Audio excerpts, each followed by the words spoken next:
I was working as a nurse at the hospital last year when all this happened, doing 12-hour night shifts 3 times a week. I'm Sarah, 26, and my life was basically meds, charting, and trying to sleep during daylight. I shared a 2-bedroom ground-floor apartment with a roommate named Ashley, found through Craigslist. The first 3 months were honestly great. She worked the front desk at a dental clinic. I worked nights. We split bills 50-50, kept the place clean, and stayed out of each other's business. About a month before the incident, Ashley started dating a guy named Daryl. She said he was a freelance programmer who worked from home and could pick up contracts whenever. At first, he came over for a couple hours after her shift. Then he stayed overnight. Then he started showing up in the middle of the day, when Ashley was at work and I was at the hospital. Because my schedule was predictable. Within 3 weeks, his stuff was everywhere. Laptop on our dining table, clothes in the hallway closet, his toothbrush next to mine, his takeout containers stacked in our trash. It felt like I'd gained a second roommate without being asked. My schedule was rigid. Tuesday, Wednesday, and Thursday, 7 p.m. to 7 a.m. Ashley and Daryl knew exactly when I wasn't home, and that started to bother me more than the mess. I finally brought it up. I told Ashley, if Daryl is living here, he needs to pay 1/3 of the rent and utilities, or at least buy his own food and toiletries. She didn't even let me finish before saying he was having temporary financial problems, and it would only be for a couple months. I said, I work 12-hour shifts and I'm in school. I can't pay extra because your boyfriend is hanging out here. She got offended, called me heartless, and we barely spoke for days after. A few mornings later, coming home from my Wednesday night shift, I found the front door unlocked. Not forced, just shut without the lock turned. I stood there with my key in my hand, listening like that would tell me anything. I went in, checked the living room, the kitchen, then my room. I called Ashley at work and asked if she forgot to lock up. She sounded confused and said she definitely locked it when she left at 7 a.m. I tried to tell myself the lock hadn't caught, but it nagged at me because it didn't feel accidental. The next week it happened again. Thursday morning, door unlocked again. This time I asked Ashley straight up if Daryl was leaving it open so he could come and go whenever he wanted. Ashley snapped, accused me of picking on him without proof. I said, then who is leaving our door unlocked? She just repeated that he wouldn't do that. After that argument, the door was always locked when I got home, like someone had finally decided to stop giving me a reason to complain. 2 weeks passed with that tense kind of peace where you pretend the problem is solved because you're tired. Daryl was still around constantly, but Ashley was at least speaking to me again, and I was just trying to keep my head down and get through my shifts. Then Friday evening my unit had a low patient load, and they sent me home early, which almost never happens. Normally I'd be at work all night and come back Saturday morning. Instead, I went to bed and actually slept like a person. I woke up around 9 a.m. to the sound of the front door opening. For half a second I thought it was Ashley. Then I remembered she was supposed to be at work until 2. I stayed still and listened. Heavy male footsteps moved through the apartment, slow and careful. It wasn't Ashley's light walk, and it wasn't Daryl either. Daryl was skinny and quick and kind of dragged his feet. This sounded like someone placing each step on purpose, like they were checking rooms. The footsteps went from the living room to the kitchen, and then I heard the refrigerator opening. My door was cracked open a few inches, and through the gap, I saw a large man in a dark hoodie bent over by the TV. He unplugged cables and dropped them into a big bag. He didn't hesitate. I stayed still on my bed with my phone under the pillow and didn't turn the screen on. He went into the kitchen. Cabinets opened, then the fridge. Bags rustled and cans clinked. He was stuffing food into the same bag, like he expected to be there a while. The only explanation my brain could hold was that he thought nobody was home. His footsteps came back and stopped right outside my door. I clenched the blanket, ready to yell, ready to kick the door, whatever. He just stood there for a few seconds. I saw the toes of his shoes through the crack. Then he turned away. The front door closed. I heard him go down the outside stairs and disappear. I waited a beat, then got up, locked my bedroom door from the inside, and grabbed my phone. My hands shook so badly I misdialed twice. When I finally got 911, I could barely get the words out. She had me repeat the address, asked if I could whisper, and told me to keep the line open until officers arrived. The dispatcher told me to stay locked in and not open the door for anyone but police. They arrived in about 7 minutes. I heard a knock and a man say, "Sarah, police." I made him repeat it, then opened up. 2 patrol officers came in first and swept the apartment, and a detective followed right after. They checked windows, the door, and asked if I was hurt. Once they said it was clear, we listed what was missing. From the living room, the game console and my laptop from the desk. From my room, my small TV and an external hard drive from my desk with years of photos and documents. From the kitchen, several cans, a pack of pasta, and a bottle of whiskey Ashley kept above the fridge. The detective asked who else had access. I told him about Daryl basically living with us, and about the mornings I found the door unlocked. I told him my night schedule was the same every week, so it wasn't hard to figure out when I'd be gone. That evening, Ashley and Daryl came home to 3 police cars outside. Ashley's first words were, "Did they steal any of my stuff?" The detective took Daryl aside. Daryl admitted he went out for 5 minutes to get coffee, around 9:30, and left the door unlocked. He said, "You're usually at work then. What's the difference?" The coffee shop cameras showed him there around 9:40, but the detective said that didn't wipe it clean. Someone could have known his habits and mine. A week later, they arrested a man who knew someone from Daryl's old place, and he had prior theft convictions. He admitted Daryl had mentioned girls who work nights, and that our door got left unlocked. Ashley still defended Daryl and called it an accident, and she never apologized to me. I moved out a week later with the police report, and the landlord let me end the lease without a fee. They never recovered my hard drive. It's been 4 months, and I still wake up at every sound, and I keep replaying that moment in bed, 5 feet from a stranger who could have done anything to me, and only chance saved me that morning.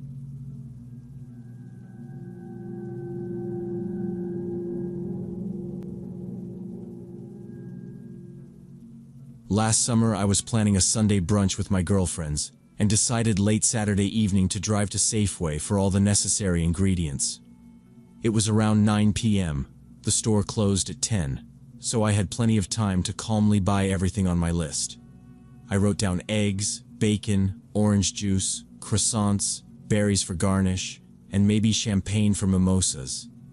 It was nothing fancy, just my attempt at being the friend who actually follows through. We'd been talking about it in our group chat for 2 weeks, and I didn't want to show up unprepared again. Before leaving, I checked the list one more time, because I'm me, and I don't trust my own memory. I stood at the counter, reread it, then added a couple small things and grabbed my keys. That little delay was maybe 5 minutes. I didn't know it then, but that's the kind of detail you replay later until you feel sick. If I'd walked out the door right away, I would have been in that parking lot earlier. I got in my car, buckled, and pulled out like it was any other errand. The air was warm and I felt fine.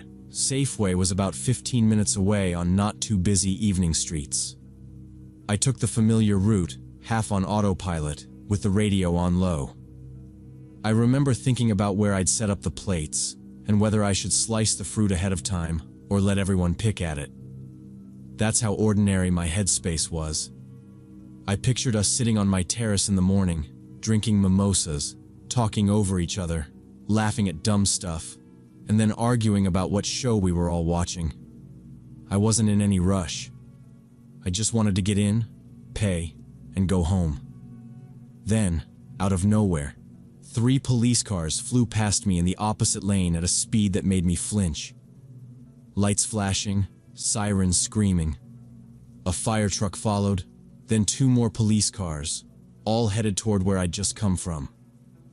I slowed down and pulled a little right so they had space, even though they weren't in my lane.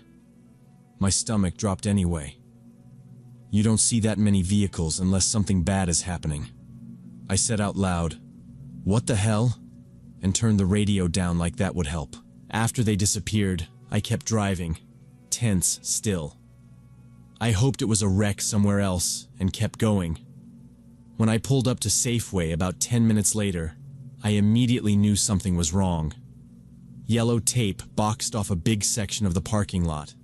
At least 6 police cars were there with lights going, plus the fire truck and an ambulance.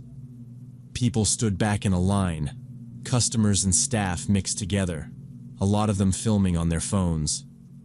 I parked far from the cordon and walked closer. The front of the store on the automotive side was destroyed, like it had been punched open.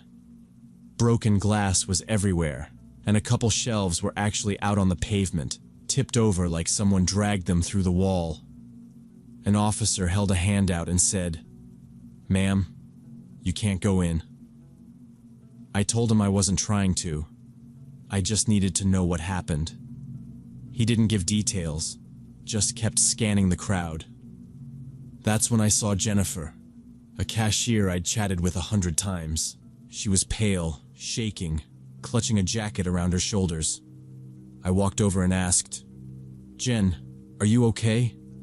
She nodded, but her eyes were blank with shock. I asked what happened and if she was okay too. Jennifer swallowed and just started talking fast. She said 25 or 30 minutes ago, while I was home checking my list, some psycho stole a bulldozer from the construction site a block away. They're building an office complex there and leave equipment overnight. The guy started it and drove through the streets.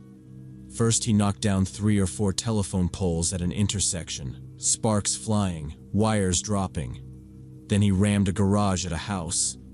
People were calling the police, but the bulldozer was moving faster than anyone expected. Then he came to the Safeway parking lot and headed straight for the building, right at the automotive department where they sold oils, filters, and car accessories. Jennifer pointed at the torn open side of the store and said, "He didn't even slow down." The bulldozer hit the wall at full speed. Glass panels flew out, the metal frame bent, and the bucket punched through concrete blocks like cardboard. Inside, people screamed and ran before they understood what they were seeing. Several tall shelves stacked with motor oil tipped over, and bottles started popping and shattering as they hit the floor. Black liquid spread across the tiles, mixing with glass shards. The bulldozer stalled halfway in the hole it made, engine still roaring, like it was stuck on the wreckage. Jennifer said for a second everyone froze, because you expect a driver to climb out looking shocked or hurt. Instead, the man jumped down from the cab with a long metal crowbar. He burst inside through the breach, swinging it over his head and screaming something incoherent. She couldn't make out words, just howling and cursing, like he wasn't talking to anyone, just raging. Rick, the security guard, reacted immediately. Jennifer watched him hit the panic button and call police while yelling, "Everybody run! Emergency exits! Go!" He didn't go toward the guy. He backed people away from the front. Customers dropped baskets, left carts in the aisles, and scattered in different directions. Some ran toward the main grocery exit, and others cut behind the shelves toward the back doors. Jennifer was at register 3, about 10 meters from where the wall gave way. She saw the yellow bucket tearing chunks of concrete and metal loose, and she saw the shelf beside her start to lean. She said her brain tried to treat it like a normal accident, like a display falling, until she realized it was coming right at her. She jumped back at the last moment. The shelf crashed down hard, and dozens of bottles smashed at once. One customer, an elderly man, was close enough that the falling metal nearly clipped him. A bakery employee named Rosa grabbed his arm and yanked him aside. Jennifer said the man looked confused, like he couldn't process why a stranger was dragging him, but Rosa didn't stop. She just kept saying, "Keep moving," and pushed him toward the back with everyone else. Police arrived fast, surrounding the opening and the front doors. Officers shouted commands at the man with the crowbar. He tried to swing at one of them, missed, and lost his balance, like his legs weren't keeping up with his anger. That stumble was the only opening they needed. 5 officers rushed him, drove him to the ground, and wrestled his arms behind his back. He fought, spat, and screamed about the end of the world and conspiracies while they cuffed him. I listened to Jennifer and felt it hit me. If I hadn't delayed at home, double-checking my list and adding champagne and berries, I would have been in that store. And I always start with automotive. They sell the car air fresheners I like, and I would have been standing right where that bucket came through the wall. I told Jennifer I was sorry, that I was glad she made it out, and I hugged her before she could protest. Then I went back to my car. My hands shook as I gripped the wheel. I drove to another grocery store across town, bought everything, got home around 11, and didn't sleep, replaying that thin line between normal and nightmare.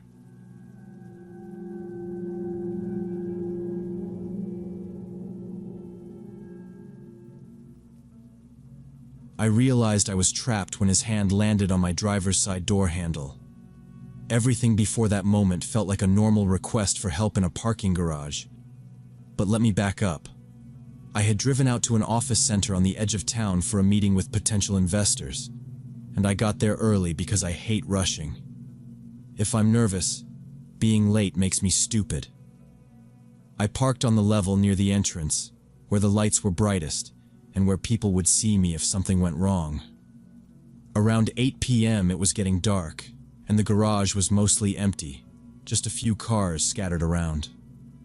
I sat in my car for a minute staring at my calendar reminder like it was going to change. About 15 minutes before the meeting, I went out to smoke and calm down. I walked away from the doors so I wouldn't blow smoke at people, maybe 50 meters between 2 rows of cars. I could still see the entrance sign, but it felt farther than it should. I was halfway through the cigarette when I heard someone clear his throat behind me. It wasn't dramatic, just enough to make me turn. A man in his 40s came up to me in a business suit and tie, looking like any other office worker finishing his day. He apologized a couple times, like he was embarrassed, and said, "Sorry to bother you, my car won't start." He said it was 2 rows over, and asked if I could help jumpstart his battery. I keep jumper cables in my trunk, so I said sure.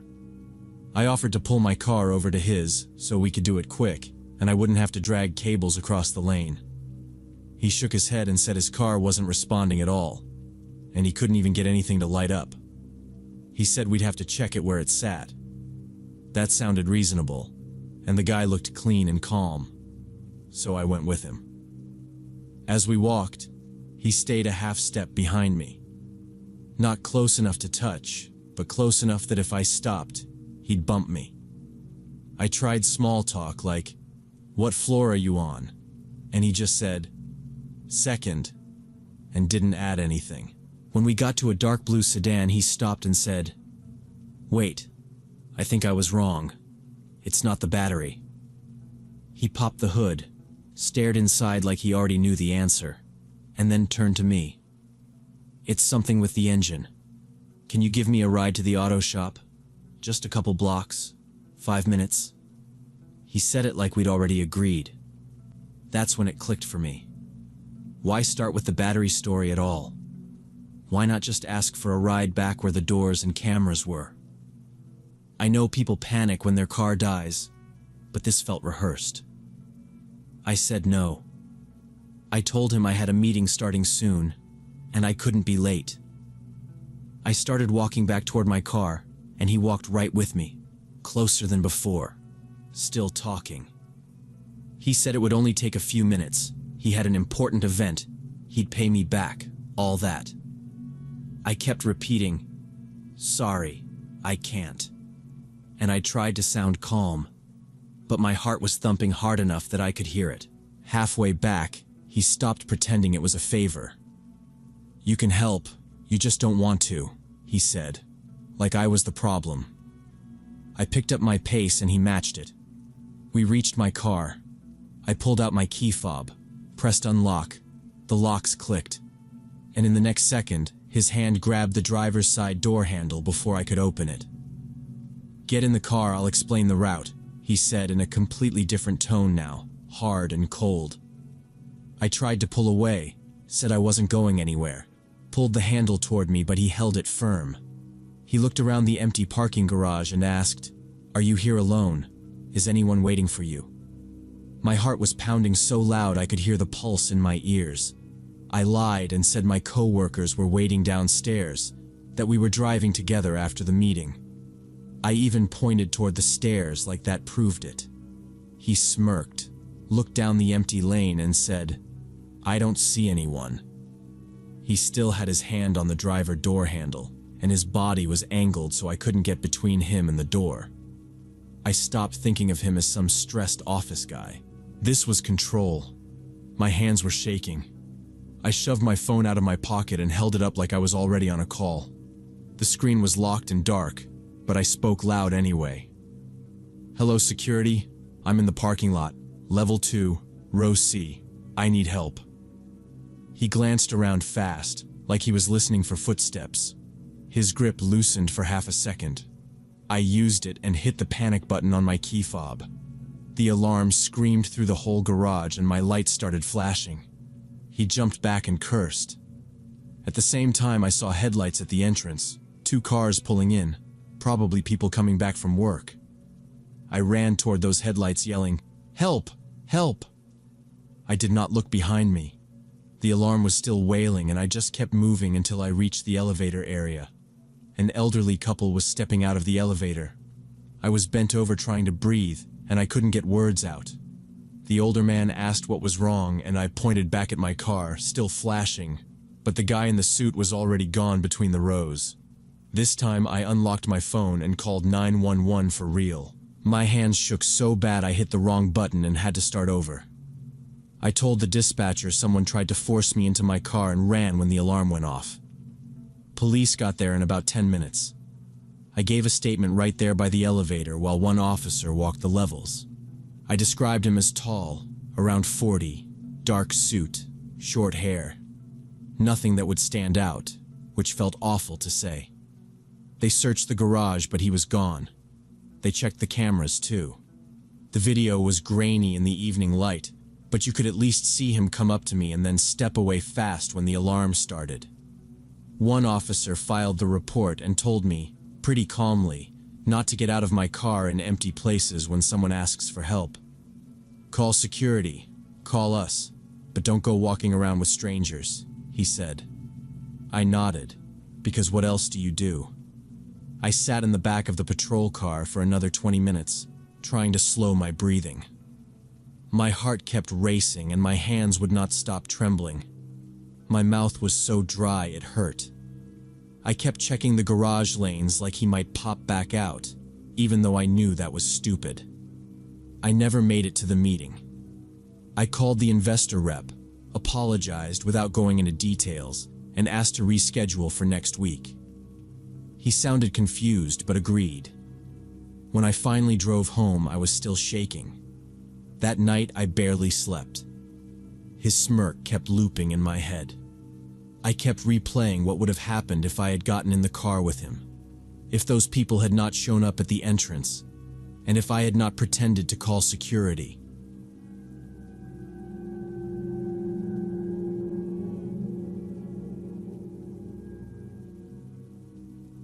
I'm 28, and for the last 3 years, I've worked as a pharmaceutical sales rep, driving to small towns and clinics within about a 200-mile radius from our head office. The schedule is usually predictable. Leave around 7 or 8, see 3 or 4 clinics, do my pitch, then get home around 6 or 7. It's not glamorous, but it pays, and I know the doctors by name.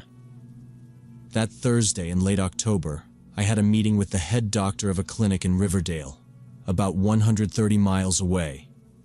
2 hours there, 2 hours back, and usually an hour in his office. I left at 8, got there early, parked behind the building, and carried my bag inside, trying not to look like I was already tired. The appointment was for 11. The receptionist gave me the practiced smile and said, "He's running behind. I'm sorry." I told her it was fine because what else do you say? I sat in the waiting area, checked my notes, and answered emails on my phone, pretending I wasn't counting every minute. Dr. Harrison finally saw me at 11:30. He looked like he'd been putting out fires all morning. He shook my hand and said, "Let's do this quick." I started the presentation like normal, but he stopped me a lot. He wanted details about the clinical trials, not the usual surface stuff. What were the side effects by age group? How many patients dropped out? What did you compare it to exactly? On one hand, that was great, because it meant he was taking it seriously. On the other hand, I could feel the day sliding away. We finished around 2 p.m. I was packing up when he said, "Lunch? There's a cafe nearby. We can talk delivery terms without staff walking in." I couldn't refuse. Riverdale isn't a huge place, and if his clinic started ordering, my manager would be thrilled.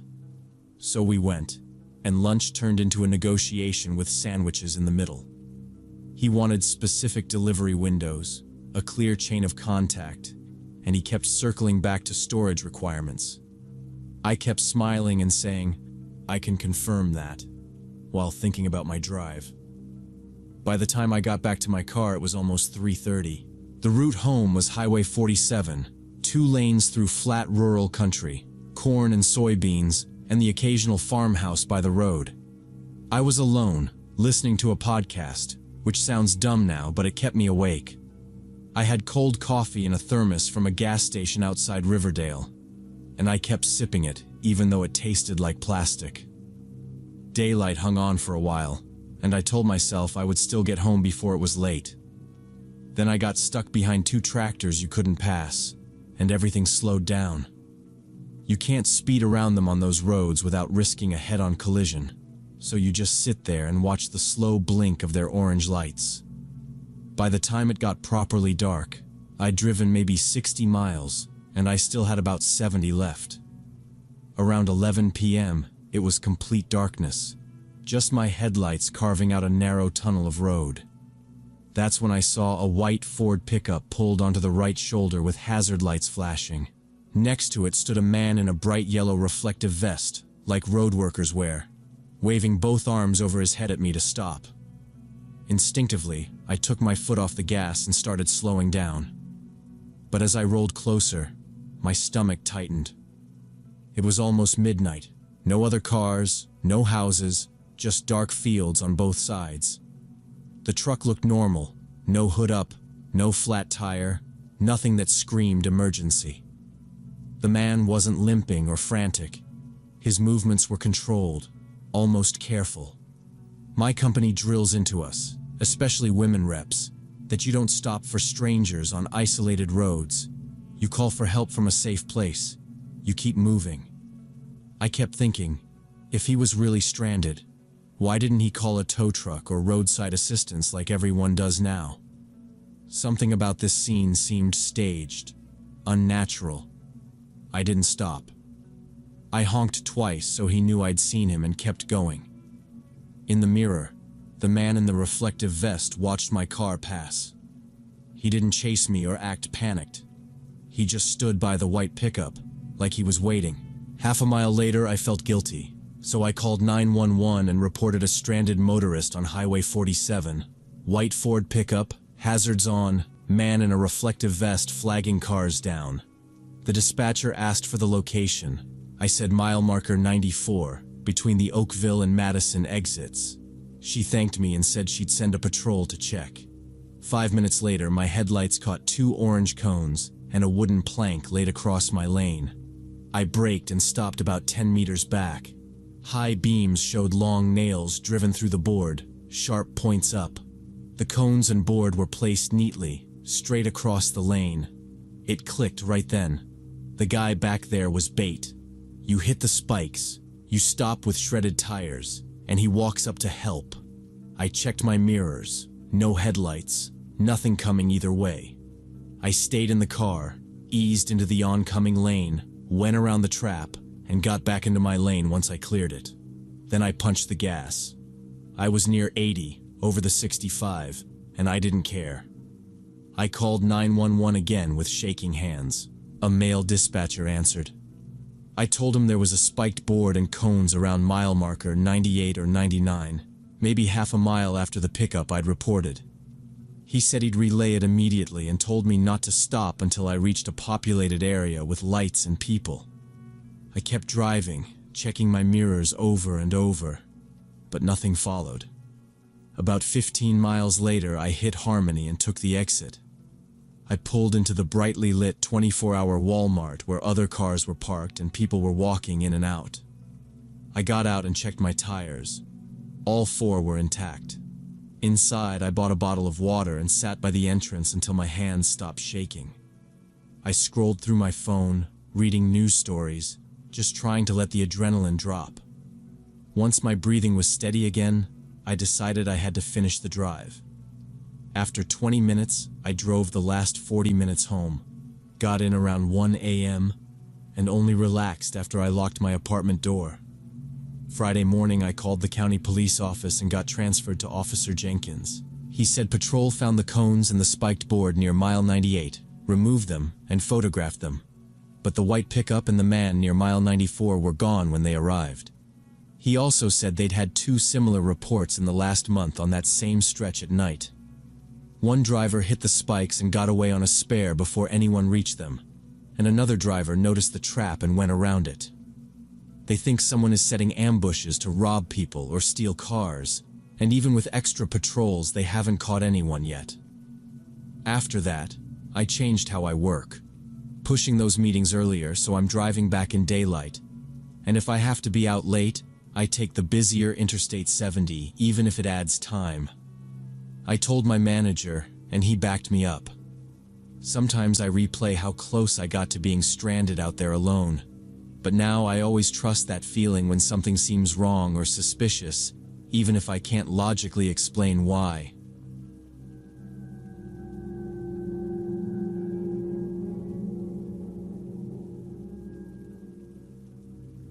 The photograph of me at the gym's front desk, printed from the security camera footage, was lying in a notebook on my attic floor, next to 20 other pictures of me from places I go every single day. I found them 3 weeks ago when police searched my house, and I still can't sleep without checking every room twice before bed. But I'm getting ahead of myself. This whole thing started 3 months back when Jennifer signed up for personal training sessions at the gym where I work. I'm Mark, 28, and I've been training people in Texas for 12 years. Most clients just want reps and reminders, but Jennifer wanted my life story. She was about 40, always in expensive workout sets, and she booked the maximum, 5 sessions a week. At first I thought she was just motivated, the kind who treats the gym like an appointment. By the second session she was asking where I lived, if I had a girlfriend, and what I did on my days off. If I dodged the questions, she'd laugh and call me mysterious. She also kept finding reasons to touch me, brushing my arm during rows or letting her hand linger on a stretch. I stayed professional, like I always do, and I started standing a step farther back when I coached her form. She noticed and said, "Relax, Mark. We were meant to meet by fate." After the 3rd session, she came in early with a little gift bag and a smile that felt practiced. Inside was a smartwatch that had to cost a few $100. I told her I couldn't take it, that the gym has a policy, and I walked it to the front desk so it got logged. She didn't get angry, which honestly made it worse, because she just watched me like I'd made a cute mistake. A week later, she offered triple my rate for private sessions at her house and said it would be just the 2 of us, no prying eyes. I said no, kept it polite, and told her I only train at the gym. She stared for a beat, said okay, and then she stopped showing up. For that whole week she didn't answer calls and missed every session, so I figured she moved on. Rob pulled me aside and said Jennifer had called asking about my days off and where I lived. He said, "I didn't tell her anything, but be careful, man." The next week she returned acting normal, and she trained with a female friend like nothing had happened. I told myself it was over, and I focused on other clients. 2 weeks later, I started seeing her white Lexus in places that were way too specific to my routine. It was at the grocery store lot on Saturday mornings, outside my dry cleaner near home, and once at a gas station 10 miles from the gym. Each time she acted busy, not looking at me, but it stopped feeling like coincidence. I started taking quick photos of the car and writing down dates and locations in my phone, just in case I ever had to show it to police. When I finally told Rob about the sightings, he offered to ban her from the gym. I said no, because she wasn't breaking rules inside, and I didn't want a scene without proof.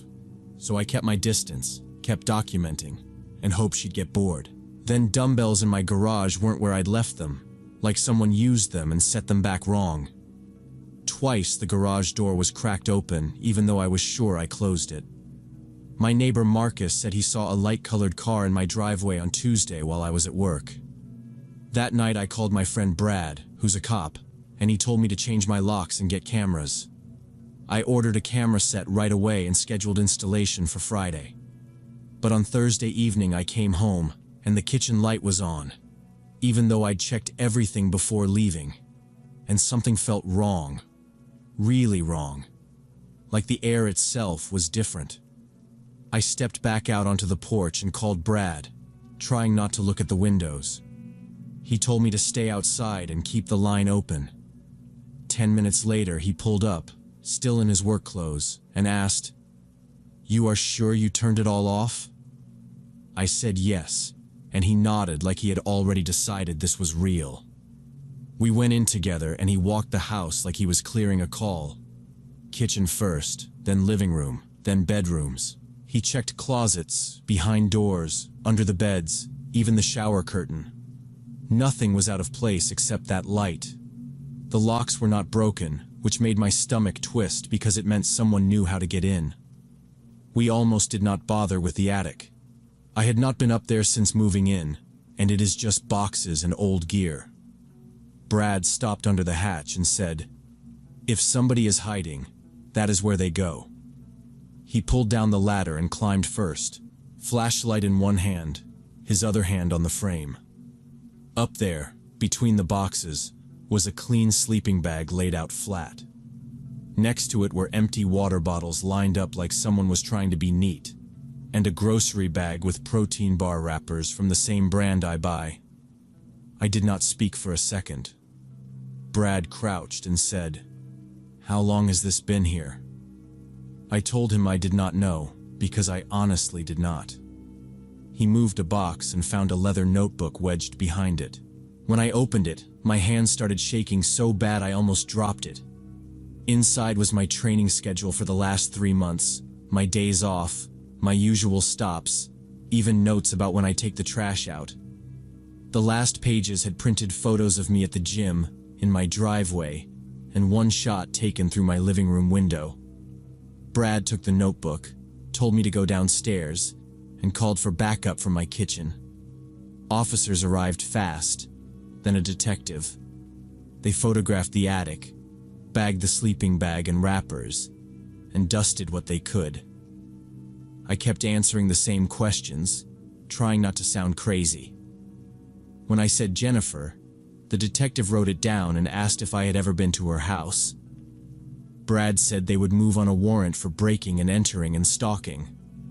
By the next day, they told me her apartment was empty. Her phone was disconnected, and her job said she quit a week earlier with no reason. That night, I packed a bag and went to my brother Kyle's place. I did not bring much, just clothes, my laptop, and my work stuff. The next morning, I transferred to a different branch of the gym about 30 miles away. Police kept looking, checking cameras where they could and talking to people who claimed they barely knew her. Every time I called, it was the same answer. No updates. Nothing solid. A month passed and life got quieter. I started getting used to the new schedule and new faces, and I caught myself going whole hours without scanning parking lots. Yesterday morning at Kyle's door was a white envelope, no return address. Inside was a photo of me outside the new gym, and on the back a note: "I miss our training sessions. See you soon." Police have the envelope, patrols are up, and still no leads. She found me again anyway, and I do not know what comes next now.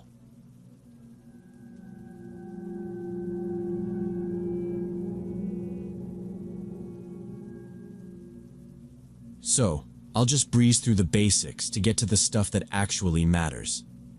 I was working as a barista at a 24-hour coffee shop near campus, taking shifts between college classes. I was also trying to keep my grades up, so late shifts were the easiest ones to grab. Most nights my shift ended around 1 in the morning, and I walked home because the buses had already stopped and I didn't have a car. It was about 20 minutes if I didn't detour. This was a muggy July night, the kind Oregon gets a few weeks a year. I was closing with my manager Jessica, wiping tables, flushing the coffee machines, breaking down the espresso station, and hauling the last trash bag out back. Jessica stayed inside to count the register and do the deposit, and she kept the front door locked while she did it. On my way out, she said, "Text me when you get home," and it wasn't the casual kind of reminder. I said, yeah, like I always did, and she just nodded like she didn't totally believe me. I stepped outside and the air felt heavy and still. I put on a World War II podcast with one earbud in and started down the main street toward my neighborhood. I wasn't looking for trouble, but late at night I keep my head up. Our college orientation was big on that, and my brother had always been right about it. About 5 minutes into the walk, I noticed a woman on the other side of the street going the same direction. Middle-aged, jeans, light-colored t-shirt, big bag over her shoulder.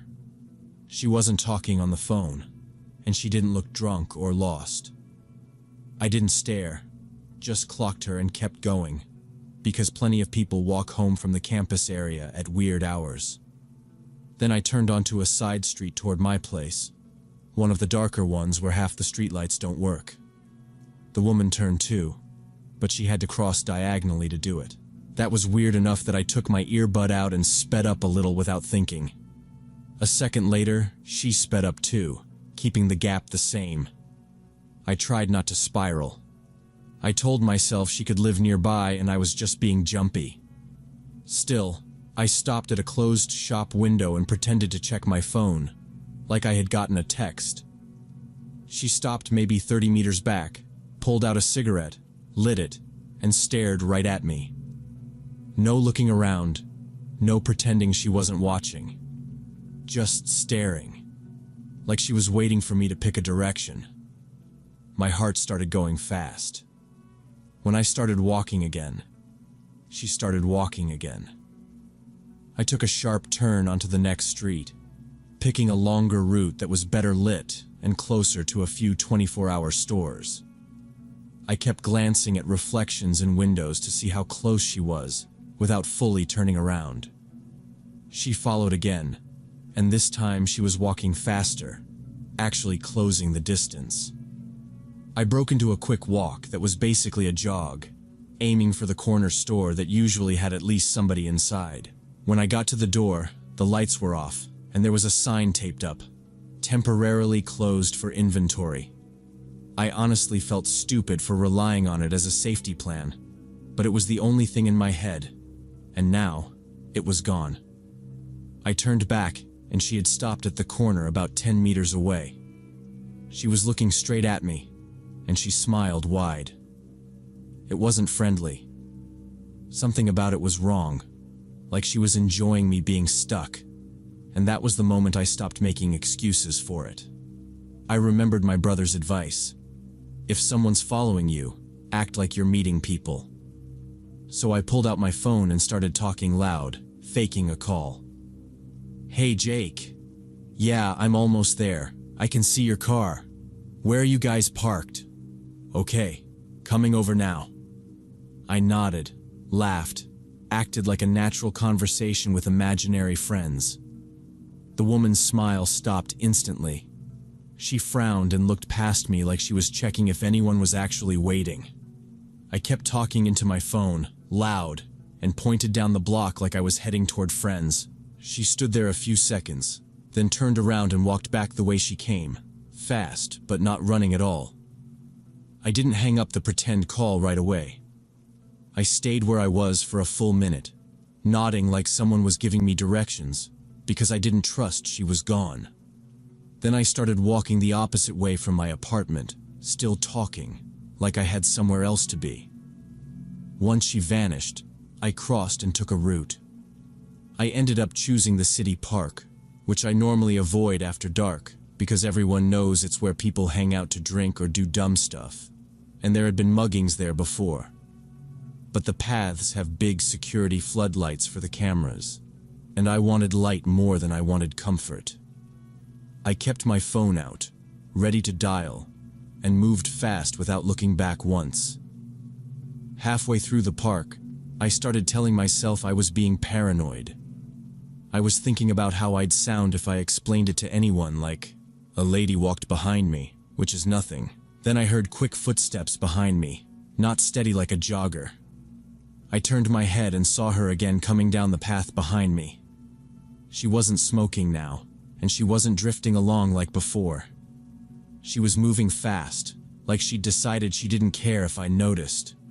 Her face was tight and focused, and she kept closing the gap. I didn't try to talk to her or ask questions.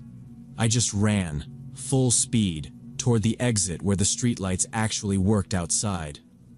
I burst out onto a brighter street and saw a young couple getting into a parked car. One of them was half in the driver's seat, and the other was still by the door, like they were about to pull out.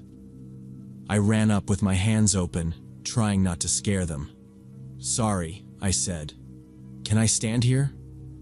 They both froze for a second. Then the guy said, "Yeah, okay," because I was shaking and I wasn't asking for money or anything. I told them, "Someone followed me from near campus," and I tried to keep my voice steady. The woman stepped out of the park entrance and stopped when she saw us together, about 20 meters away. She just stared, not moving closer, and then pulled out her phone and started typing without looking down. I couldn't tell if she was calling someone or taking pictures. I leaned in and asked, "Could you drive me a few blocks?" The girl didn't hesitate. "Get in," she said, and they both climbed in quick as I slid into back. As we pulled away, I kept watching through the rear window. She didn't chase the car. She stayed in the same spot with the phone in her hand, tracking us with her eyes until she was just a small shape under the light. They dropped me 5 blocks away, and I ran the rest home, checking behind me constantly afterward. Next day, I told Jessica, and she drove me home until my schedule moved to day shifts.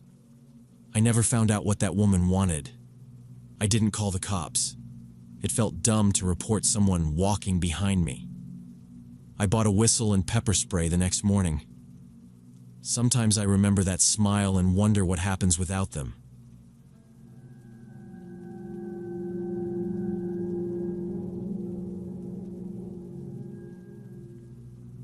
When I saw those boot prints in the dust, leading straight to the doors where the grinding sounds were coming from, I knew we weren't alone in that building. They weren't old either, like the random marks we kept seeing everywhere.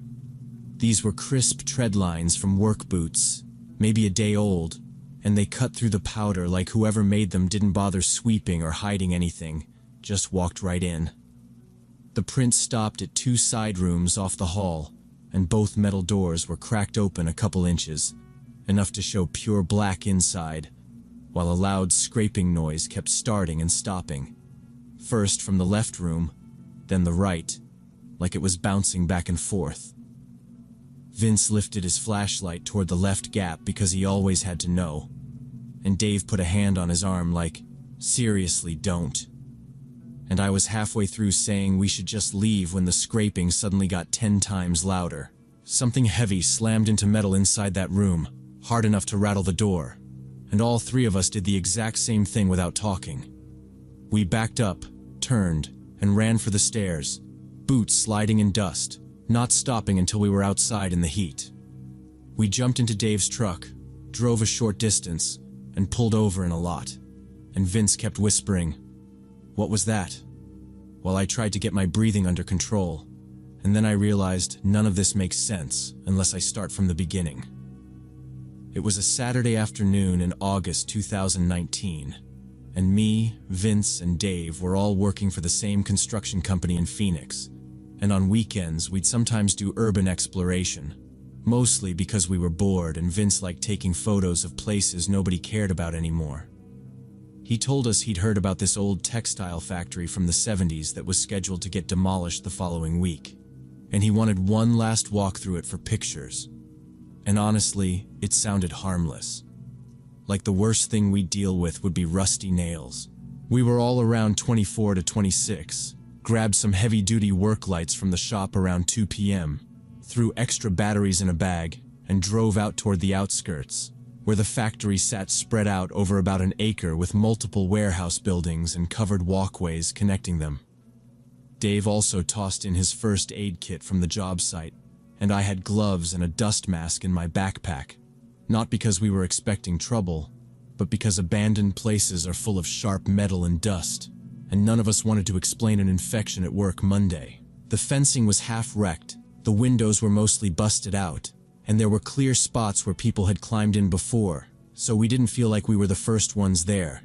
But it was still quiet and empty enough that we figured we could be in and out before sundown. Inside, the first floor looked exactly like every other closed-down factory you see online. Concrete floors buried in dust, broken equipment scattered around, and shattered windows letting in stripes of afternoon light. And Vince was immediately snapping pictures of rusted machines like it was a museum. Me and Dave hung back, doing the practical stuff we do at work, tapping areas with our boots, watching for soft spots, and staying off anything that looked like it might drop. Because the only thing worse than getting caught trespassing is getting hurt while doing it.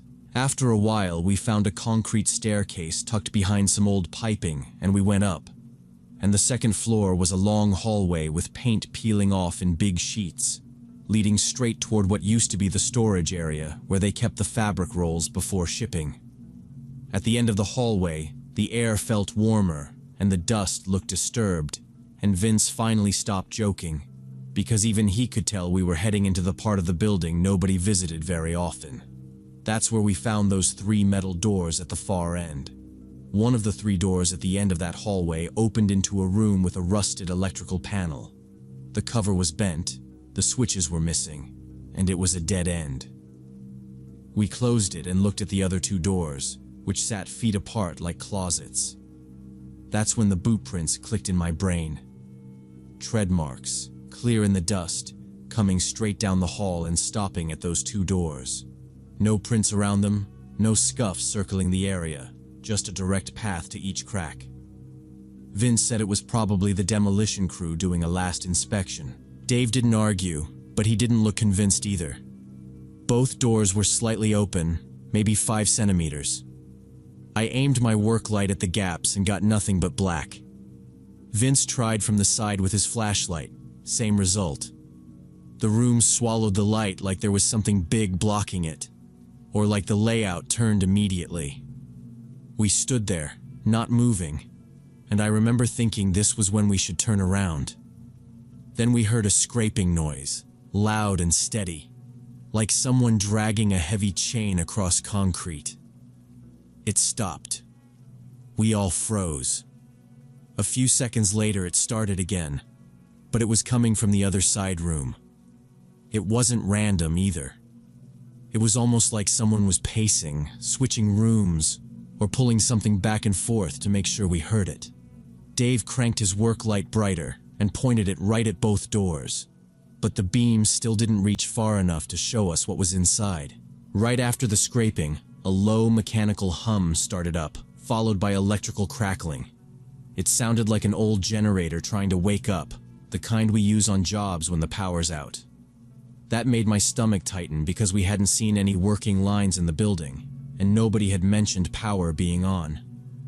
Vince leaned closer and said, "Hello?" like we were in somebody's garage and not trespassing in a condemned factory. The scraping came back, faster, and Vince took a step forward, then another. He said, "Just let me see it," and pointed his flashlight straight into the left doorway. The second his beam hit that crack, the noise jumped to maybe 10 times the volume. Something huge slammed or fell against metal inside the room, hard enough to make the door shudder. The sound bounced off the walls and came back at us, and we all jumped like idiots. I grabbed Vince by the shoulder and yanked him backward, and Dave was already turning toward the stairs. We ran. No arguing, no, maybe it's nothing, just straight down the concrete steps. Our lights swung everywhere, and I almost tripped on a chunk of broken equipment, catching myself on the railing and forcing my feet to keep moving. By the time we hit the first floor, the hum and scraping had stopped completely. That silence was worse than the noise, because it felt like whoever was up there had just decided to go quiet. We didn't slow down until we were outside at the truck, bent over and breathing hard, hands on our knees. Looking back, the part that sticks with me is how fast it went from joking around to real danger, and how those fresh prints meant somebody else had been planning something in there. We just stared at each other, waiting for one of us to say the logical explanation out loud, and trying to process what the hell just happened.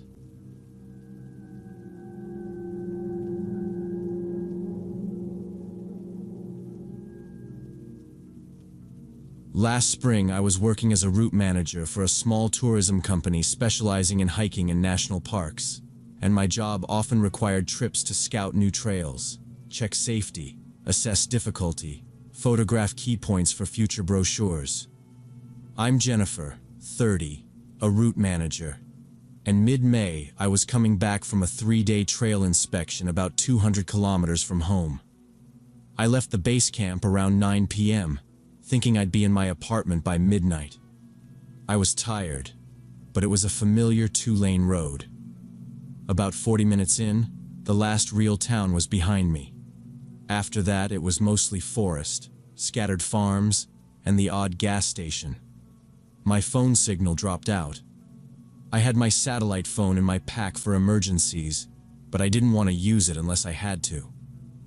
Around 10:30, my headlights hit an old dark blue Ford truck on the shoulder, hood up, white steam rolling out. Next to it stood a man, maybe 40, in a heavy winter jacket even though it was about 18 degrees. He waved both arms high over his head, like he was trying to flag down anything with wheels. My first thought was, keep going. Second thought was, if that was me, I'd want someone to at least call help. I slowed down and stopped about 10 meters past his truck. I kept the engine on and lowered my window just a few centimeters. I asked if he needed help and if I could call a tow truck. He came toward my car fast. In the headlights, I saw unshaven stubble, dirty hair, jeans with engine oil stains, and a twitch under his right eye. He started mumbling about a broken radiator, no mobile coverage, and needing to get to the nearest town because his brother was sick. What bothered me wasn't the story. It was the way he acted. His hands shook, but not like he was cold. His eyes kept jumping from my face to the inside of my car, like he was counting how many people were with me. He asked for a ride immediately. I told him, I can call road service. I have a phone that works out here. I even said it twice, like maybe he just hadn't heard me. He didn't say thank you. He just took another step closer and asked again, "Give me a ride." His voice got firmer, like he was done asking. I said no, sorry. I was going the opposite direction, and I was late. I offered the tow again, and reached toward my bag so he'd see I was serious. He asked why I had that phone, and it didn't sound like small talk. I stayed polite, but I was already scanning his hands and my door handle. His face changed in a second. The pleading look dropped and irritation took over. He stepped right up, put his hand on my door handle, and pulled, testing if it was locked. Then he pulled again, harder. I hit the gas. The car lurched forward, and I heard him shout something aggressive and profane behind me. I didn't look back, just accelerated until I was doing 100. My heart was pounding so hard it made my hands shake on the wheel. I drove another 25 kilometers before I saw a 24-hour gas station with a small store, all lit up. I turned in and parked right by the entrance under the lamps. I turned off the engine and sat there, breathing through it, checking my mirrors, telling myself the important thing was that he hadn't gotten in. I checked all my doors were still locked, then moved my car a little so it was in front of the window, where the cashier could see me. There were cameras on the corners of the building and other cars fueling up, which helped. I kept my keys in my hand like that would matter. I looked at the road for a full minute, half expecting to see headlights flying in behind me any second. Inside, I bought a bottle of water and a chocolate bar, just to have something normal to do. I asked the cashier if there was a phone. I called road service and reported a broken dark blue Ford truck about 40 kilometers back, hood up, steam coming out. The dispatcher, a woman, said she'd send help within an hour and asked if I needed assistance. I told her no, I was okay. I drove home, and the farther I got, the more my brain tried to edit it into something harmless. Maybe he was stranded back there. Maybe he was scared. I kept telling myself I overreacted and seemed rude and heartless to him. The next few days passed normally. I went back to work, planned summer hiking routes, and told myself I'd just been tired and jumpy after 3 days in the mountains. I didn't tell anyone at the office. It sounded dumb when nothing happened besides a guy testing a locked door. Exactly a week later, I saw a local news report that made me go cold. County police had arrested Daryl Thompson, 38, suspected of a series of armed attacks on lone drivers on that same 2-lane road over the past 3 months. They showed his mugshot, and I recognized him immediately. Then they showed an old dark blue Ford being towed with the hood up. Same color, same shape, hood up. The report said his trick was simple. He parked the Ford like it had overheated and set off a smoke bomb under the hood so white steam rolled out. He waved people down and asked for help. If a driver opened the door or stepped out, he pulled a knife, threatened them, and took cash, phones, and whatever else he could grab. 2 drivers were hospitalized with stab wounds after resisting. Another ended up with a concussion. A middle-aged woman stopped 3 weeks earlier and never made it home. Her car was found abandoned in the woods, and she still hasn't been found. 2 days later, a detective called my cell during lunch. "Jennifer, this is Detective Harris with the county police," he said. He asked if I could come in to give a statement about the disabled truck report. I took a half day and drove to the station. Harris had me walk through everything: time, location, what the man said about a sick brother, and what I noticed about his behavior.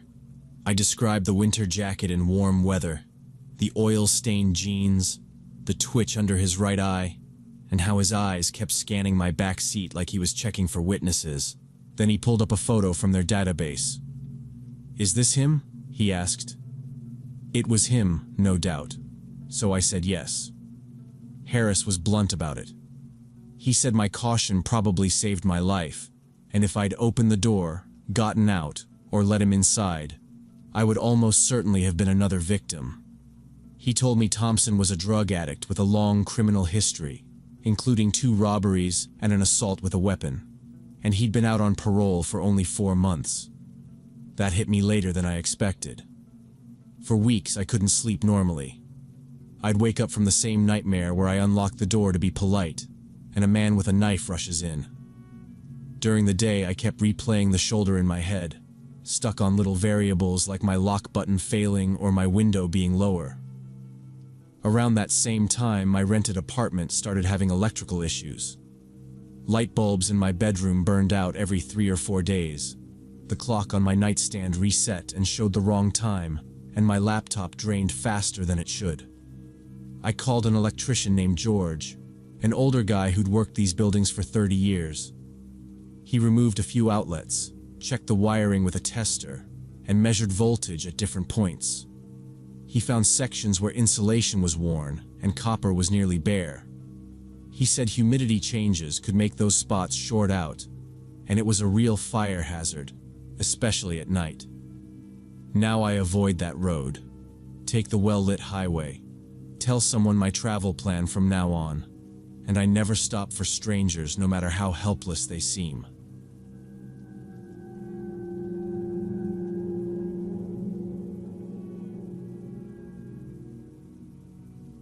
When I saw the steaming coffee on the counter of that empty gas station, I knew someone had been there maybe a minute ago, but the entire town was dead silent. 2 weeks ago, me, David, and Martha were driving to a corporate training session about managing staff. We all worked for the same retail chain, and our district manager sent us like it was mandatory school. It was early Saturday morning, maybe 6:30 a.m. when we left. The training started at 9 sharp and registration closed at 9, so we couldn't be late. David drove. I rode shotgun. Martha sat in the back, already scrolling through emails like that was going to help. About an hour and a half into the drive, the GPS started beeping with an alert. Massive accident ahead on the main highway, semi-truck involved, estimated delay 90 minutes. The app offered a detour through back roads that would actually save us time. We agreed immediately. Missing registration meant missing the whole training, and none of us wanted to explain that on Monday. For the first 20 minutes, the detour looked normal. Gas stations, diners, billboards, the usual stuff you see when you're off the interstate but still near it. Then things started getting weird. The road got worse, potholes everywhere, and the painted lines faded until there were just chunks of old yellow. The signs just disappeared. Instead of normal highway markers, there were these old wooden posts with nothing on them, like someone removed all the plates. David slowed down without saying it, and the car got quiet. Martha leaned forward and held up her phone. "My map is blank," she said. The GPS still showed our location as a blue dot, but everything around it was white space. No road names, no town names, nothing. It wasn't frozen either. The dot kept moving as we moved, like the app knew where we were but didn't want to show it. David said, "Probably a dead zone," but he tightened his grip on the wheel. I tried joking, but it sounded wrong anyway. After another 10 minutes, we saw rooftops ahead, and I felt relieved in that dumb automatic way. We drove into a small town and passed a sign that said, "Milford, established 1923, population 1,847. It was around 8 a.m. on a Saturday. The main street had traffic lights, storefronts, a post office, and a couple of police cars parked along the curb. But there wasn't a single person anywhere. No moving cars, no open doors, no one sitting on a bench. It looked like everyone had stepped inside at the same time and never came back out. But everything was running. The traffic lights kept changing on schedule. Lights were on behind some office windows. You could hear air conditioners humming if you stood still. David pulled into a gas station because the pumps were lit up green with an open sign and the price display was flashing. He tried the door to the convenience store. Locked.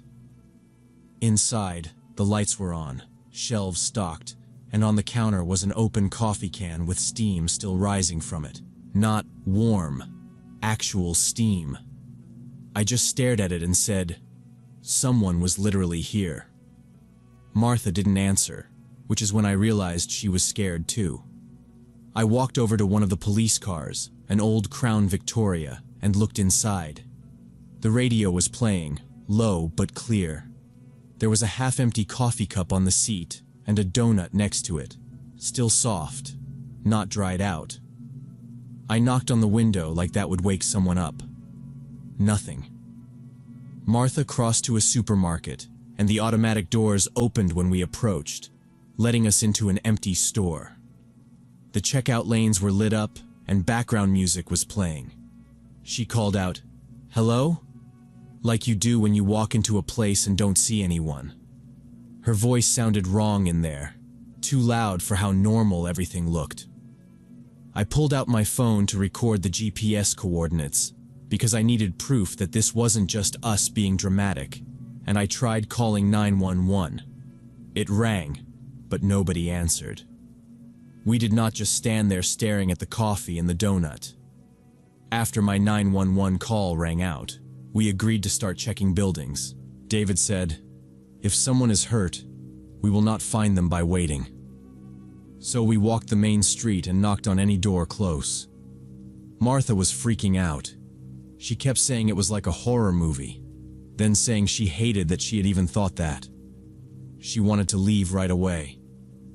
David insisted there had to be a reason, maybe an evacuation or chemical leak. I tried to keep them both calm.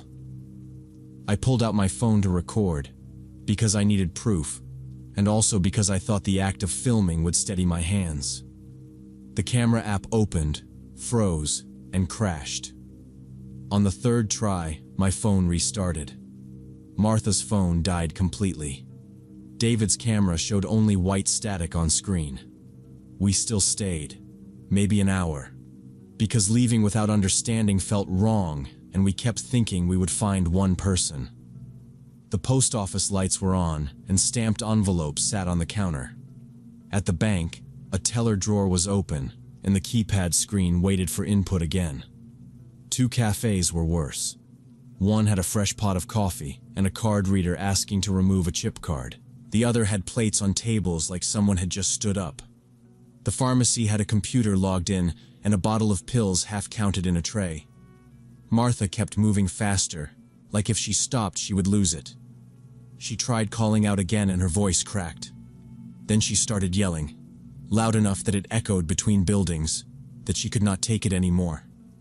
David finally said, "Okay, we go. Now. No more. We leave." We got back in the car and drove out the same way we came in. At the edge of town, I saw the Milford sign again. The population number had been crossed out with thick marker, and someone had written a 0 over it. It looked fresh, not sun-faded. About 30 minutes later, we hit a main road and found a normal gas station with people and noise. My phone had service again, so I called the local sheriff office number. An older deputy met us outside, listened, and kept shaking his head like he had heard this before. He said there was no Milford in his jurisdiction. He told us the only thing near those coordinates was a textile factory that shut down 20 years ago, and the housing nearby got bulldozed. I showed him the coordinates I saved. He shrugged and said he would check during patrol. We still went to the training because we were late and we needed something normal. The HR manager met us at registration and demanded an explanation for why we were 2 hours behind. We said we got lost and the GPS failed. She marked us late anyway and moved on. A week later, we drove back using the coordinates I saved. The GPS took us to the spot, but there was only a half-destroyed brick factory and an empty field of weeds. No houses, no streets, no stores. We stood there a minute, then got back in the car. After that, we never talked about it at work. No jokes, no theories, nothing in texts. It was like saying it out loud might make it real again. But sometimes, across the office or on the floor, I would catch David's eyes or Martha's, and we both knew we remembered.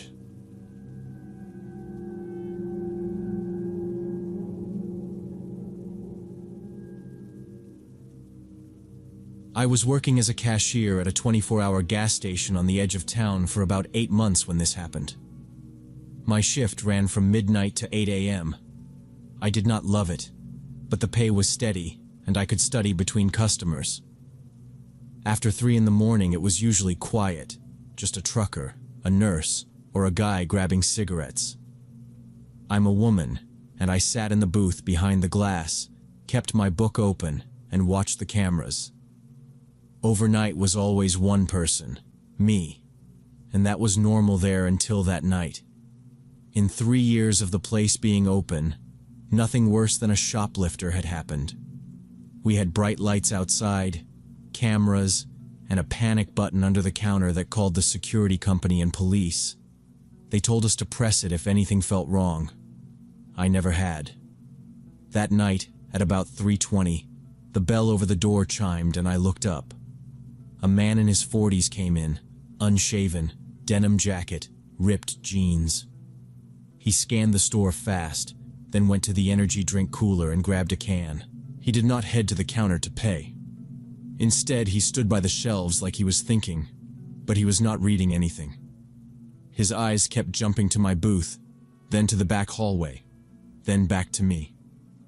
After a minute, he walked up and set the drink down. He pulled out his phone and showed me the dead screen. "My battery is dead," he said. "Can I come back there with you to charge it? I need to call my wife. She is waiting." His voice sounded practiced, like he had said it before. I kept hands on the counter so he could see them. I told him, "I cannot let anyone into the cashier area. That is a rule." I pointed to the coin charging station on the sales floor. "You can use that." He looked at it, then at me. "No change," he said. I offered to break a bill if he bought the drink. He went silent and just stared. He was not looking at my face. He was looking past me at the register, the cigarette rack, and the little door into my booth. Then he asked again, slower, "Make an exception." I shook my head and repeated, "No, I cannot." He did not argue. He shoved the energy drink across the counter like he wanted it to bounce, then turned and walked out. The door slammed hard enough to make the chime rattle. Through the window, I watched him cross the lot to an old red pickup parked by the far pump. He opened the tailgate and started digging through the bed. He kept glancing back toward the store, like he wanted to check if I was watching. My hand slid under the counter to the panic button. I did not press it yet, but I was ready right then. About 90 seconds later, the door flew open again and he came in fast. This time he carried a red plastic gas can, the small 5-liter kind. The smell of gasoline hit the room right away. He walked straight to my booth and raised his voice. "You will regret it," he said. "Open the register, or I pour this on the floor, and we will see how you like working in a fire." He was already twisting the cap loose and holding the can at his chest. I could see eyes dart to the door, then back to me. I did not wait. I hit the panic button and the red light over the entrance started flashing. He saw it and swore, then tilted the can anyway. A few drops fell onto the linoleum by the base of the glass. I turned and ran to the back room, straight for the service door that leads outside by the dumpsters. He shouted something after me, words I could not understand. Then there was a loud impact. It bounced, slid down, and hit the floor behind me, and I knew he'd thrown the canister at the protective glass, but it held. I burst out through the service exit into the cold night air and ran. I cut around the building and down the shoulder toward the 7-Eleven about 100 meters away. My heart was pounding so hard I could hear it in my ears, and my hands were shaking.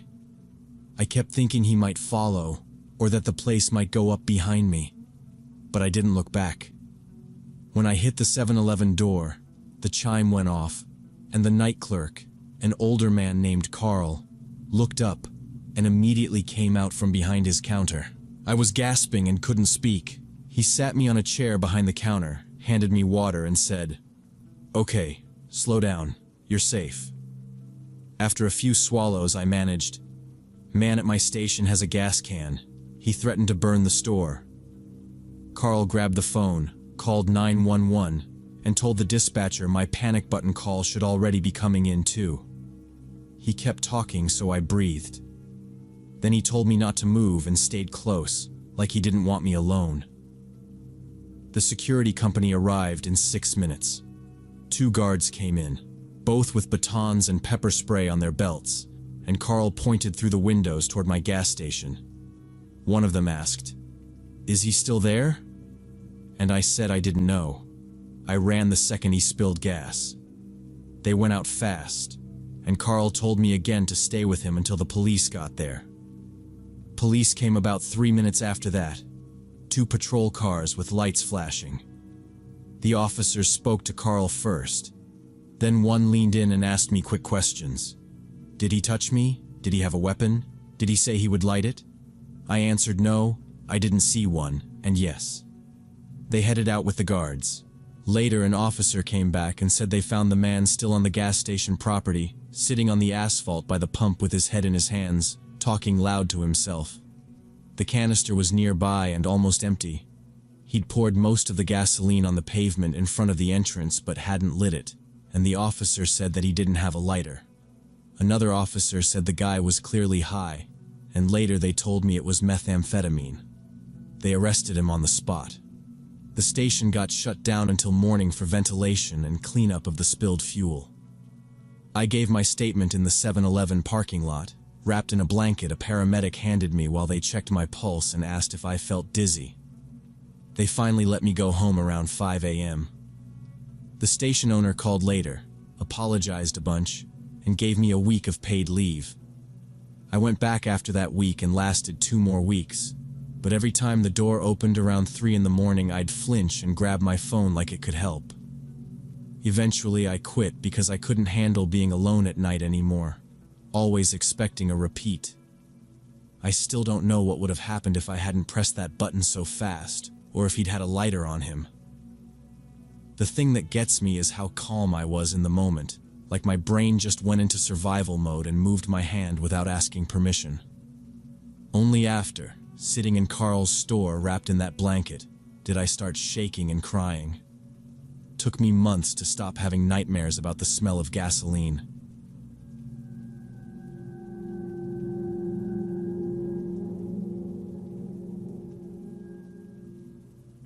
So, when I was 22, I was working full-time at my family's winery after dropping out of college. This was 5 years ago, October 2019, and winemaking had been our family business for 3 generations. A small operation in the valley selling to local restaurants and shops. We had about 12 acres, a main building with a tasting room, and an old stone cellar where we aged wine in oak barrels. The cellar was underground, built by my great-grandfather, with thick stone walls and a heavy wooden door that made it basically soundproof from outside. That October evening around 7, after most of the workers had gone home, my dad asked me to go down and check the barrels in the back of the cellar. It was reserve Cabernet from the previous year, and it should have been on track for bottling in about a month. Dad was busy with paperwork and a distributor call, so he just said, "Do the notes and tell me if anything looks off." I grabbed a flashlight because the lighting in the far part of the cellar was dim thanks to old wiring.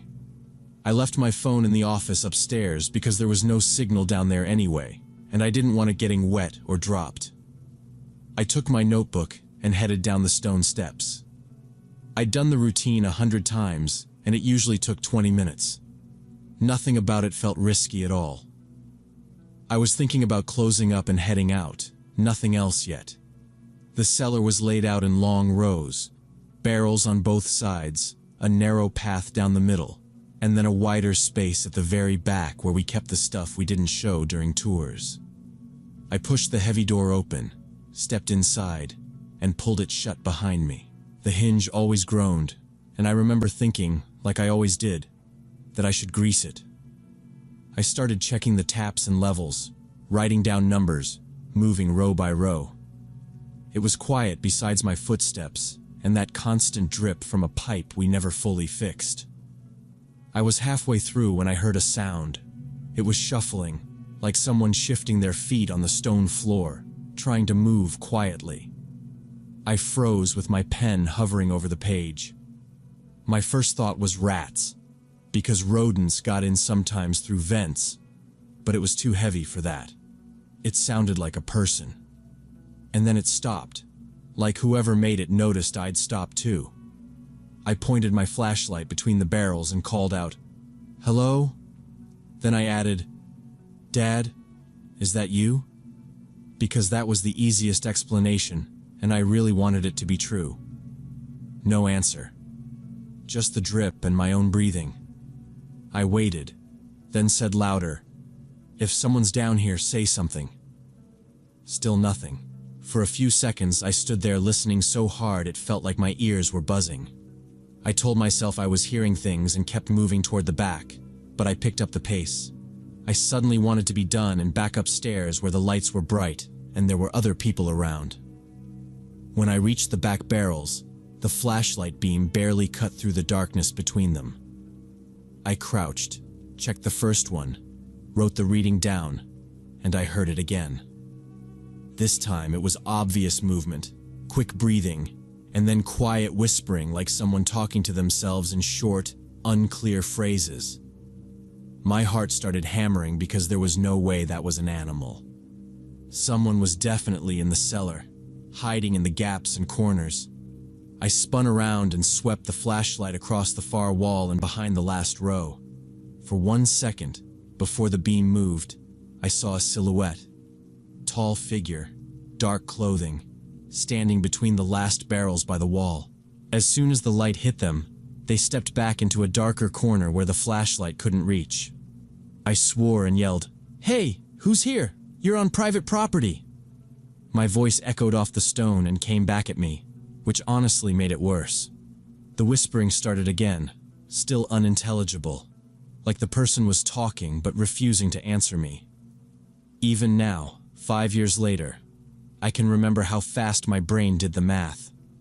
I didn't have my phone. Nobody could hear me through those walls.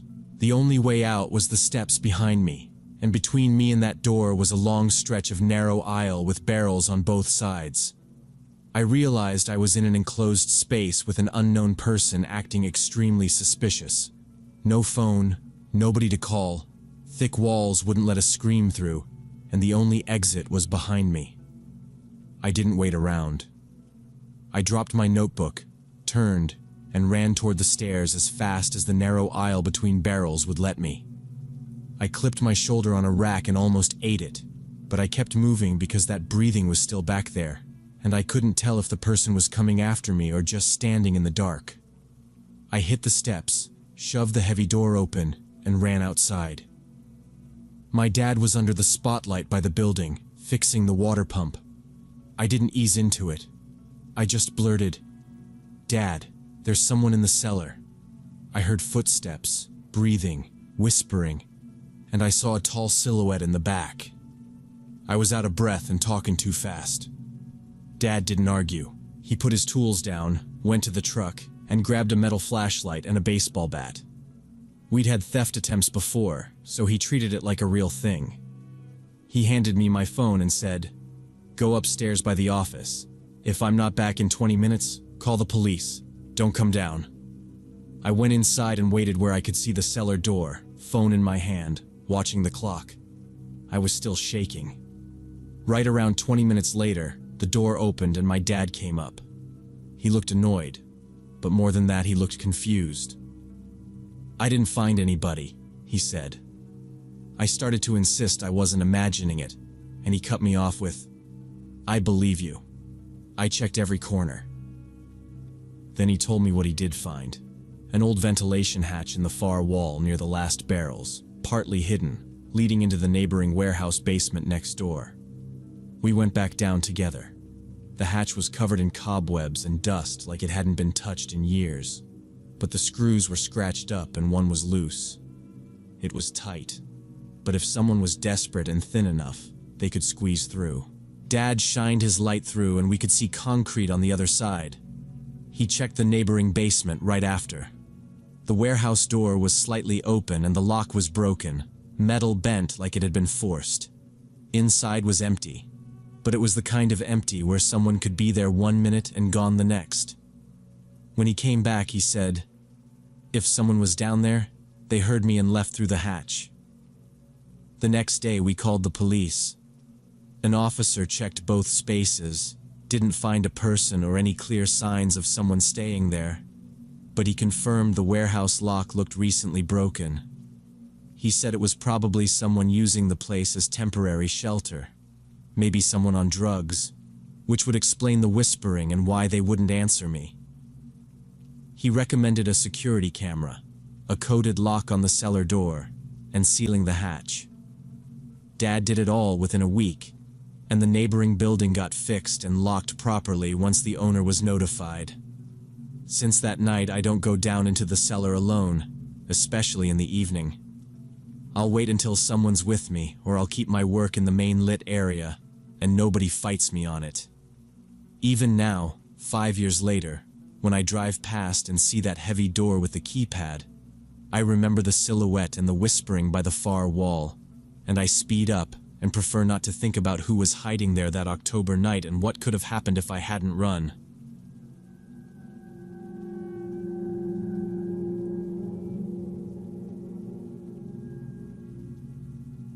Way back after my divorce went through, I moved into this small first-floor apartment in an old house built in 1954. Lawyers took all my savings, and my ex got the house in the split, so I needed something cheap fast. The place was tiny, but it had high ceilings, wood floors, and big windows with good light. The floors creaked, but I liked it, because it reminded me of my grandmother's house. I signed the lease on a Thursday and moved in that weekend with 2 friends helping. We hauled boxes, argued over couch, and pretended it was fine. The first week was actually nice. I work from home, so I could set up my laptop at the little kitchen counter and just stay put. I enjoyed the quiet and being alone, which is not something I expected to say after a divorce. I tried not to think about the past or call my ex, even when I caught myself reaching for my phone. I unpacked slowly, ate basic meals, and kept telling myself that boring was good. Nothing happened, and I started to relax. Then the second week started, and I noticed I was listening harder at night. One night around midnight, I was in bed reading when I heard a sound from the living room. Scratching, quiet but clear, like someone scraping fingernails on wood from below, under the floor. I sat up and waited for it to stop, but it kept going in a steady rhythm. It was coming from the same corner where my couch was. I got up, walked out there, and flipped on the light. The sound stopped immediately. I stood there in my socks, staring at the floorboards, feeling stupid and tense. After a minute, I went back to bed, telling myself, rodents. The next day, I bought mouse traps and set them along the baseboards in the living room. I moved the couch out and checked behind it like I was going to find a hole or droppings. Nothing. I set the traps anyway and tried to forget about it. I didn't catch anything for a week, but the scratching kept happening every 2 or 3 days, always late between midnight and 2 a.m., always from that corner. It wasn't random. It was persistent, almost methodical, and it got on my nerves in a way I couldn't explain. I slept with TV on. After it happened again, I called my landlady, Carol. She's older and sounds tired on the phone, but she's always polite. I told her I kept hearing scratching under the floor and asked about the basement. She said it was locked and mostly full of old things left behind, boxes and furniture from previous tenants nobody ever came back for.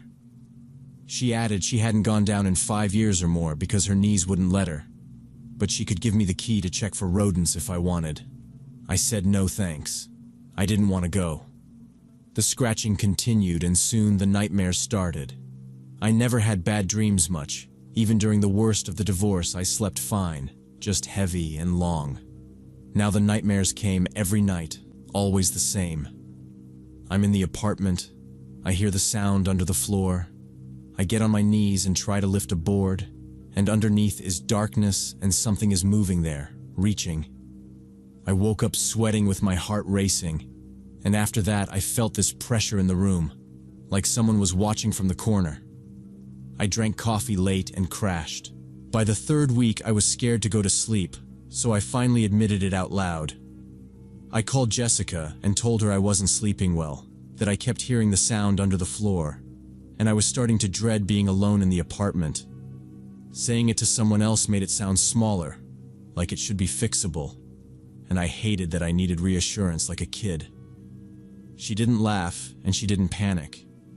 She came over with wine and pizza, said I just had stress from the divorce and new place, needed to relax.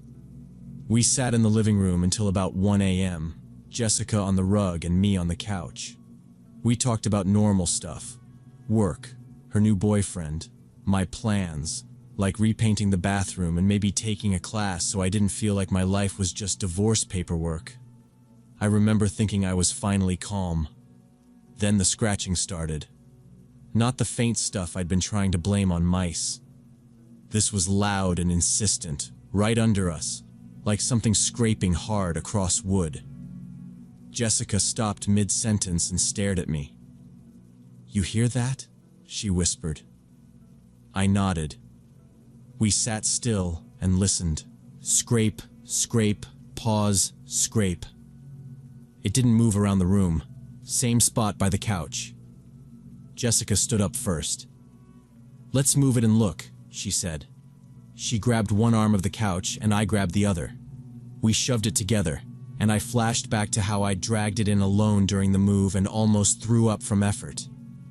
When it finally shifted, the sound stopped again, like it always did when I went looking. Under the couch, one floorboard didn't sit tight with the others. The edges were worn, like it had been lifted and put back. Jessica turned on her phone flashlight. I squatted down and tried to pry the board up with my nails. It lifted easily, and that made my stomach drop. I blurted, "Carol said the basement's locked." Like that explained anything. Jessica didn't look up.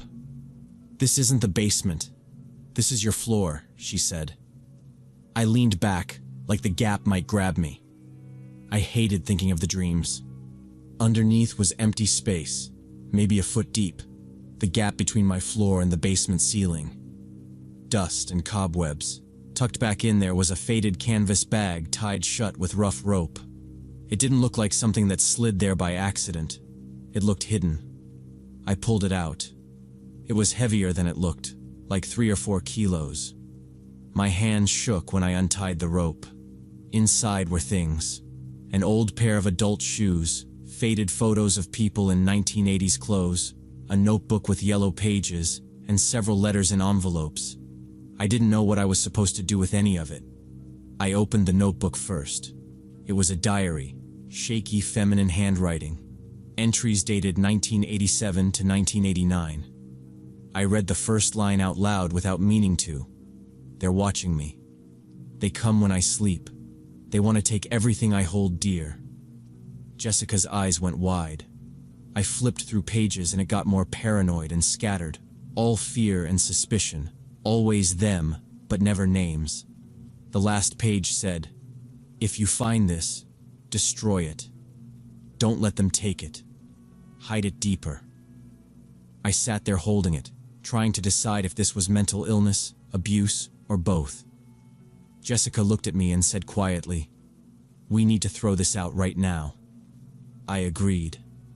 Something about these things felt wrong, not supernatural, just human and dark. We put everything back in the bag and tied it with the same rope. We went downstairs and threw it in the dumpster behind the house, deep under other garbage bags. Back upstairs, we nailed the board down. Jessica found a hammer in my toolbox, and we hammered the board to the neighboring one so it wouldn't lift. Then we pushed the couch back and finished the wine without talking about it. That night I slept peacefully for the first time in 3 weeks. No sounds, no nightmares.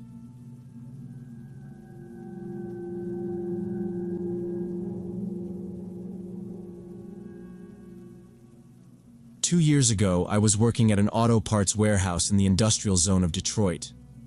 I was 22. My coworker Jason was 23, and we usually worked regular day shifts. It was normal warehouse stuff, and I was there for the paycheck. We'd both been there a few months, and the older guys warned us the lot got sketchy after hours. They meant scrappers and break-ins, not ghosts. One night in late November, our manager asked us to stay until 11 p.m. because there was an unexpected delivery coming from Canada that needed to be processed urgently. We agreed for double pay since we both needed the money. The manager stayed with us, but he just sat in the office doing paperwork, while me and Jason handled the actual unloading. Every so often he'd lean out and say, Let me know if you need me," which meant nothing. Our company only rented one building in this warehouse complex. The rest of the buildings had been empty for over a year. The whole area was probably around an acre with several structures scattered around. After dark, there were no other workers, and the empty buildings made the lot feel bigger than it was. Most of them still had pallets and busted docks inside. If someone was moving around out there, our building wouldn't catch it. Earlier, around 8 p.m., before the truck arrived, me and Jason had walked the perimeter checking all the gates, because sometimes drivers got confused, and we had to direct them to the right entrance. It was supposed to be quick. We checked the main gate, then the side one by the far building. Jason pointed at a dark warehouse and said, "You know someone's probably sleeping in there," and I told him to quit it. The truck showed up around 10 p.m., and we got the pallets unloaded pretty quickly, moved all the boxes into our warehouse. The driver waited while the manager checked documentation and signed forms. I went to grab my locker keys and realized I'd lost them somewhere. My jacket with my wallet and ID was locked in there, so it wasn't something I could ignore and deal with later. I tried to play it off, but losing them made me feel trapped. My wallet was in there, and my ID too. Jason shook his head and said, "Just cut the lock." He was tired and wanted to go. I told him no, I wasn't paying for repairs, and I wasn't giving the manager a reason to write me up. Then I remembered that perimeter walk and felt stupid, because I could picture the keys slipping out when I was messing with my gloves. Jason said he'd help me look after he washed up, and I said I'd do a quick check outside first. Around midnight, the manager finished with the paperwork and left, telling us to lock up and set the alarm when we were done. Jason went to wash up in the shower room. I grabbed a heavy-duty flashlight and walked along the fence toward the empty warehouse that hadn't been used in over a year.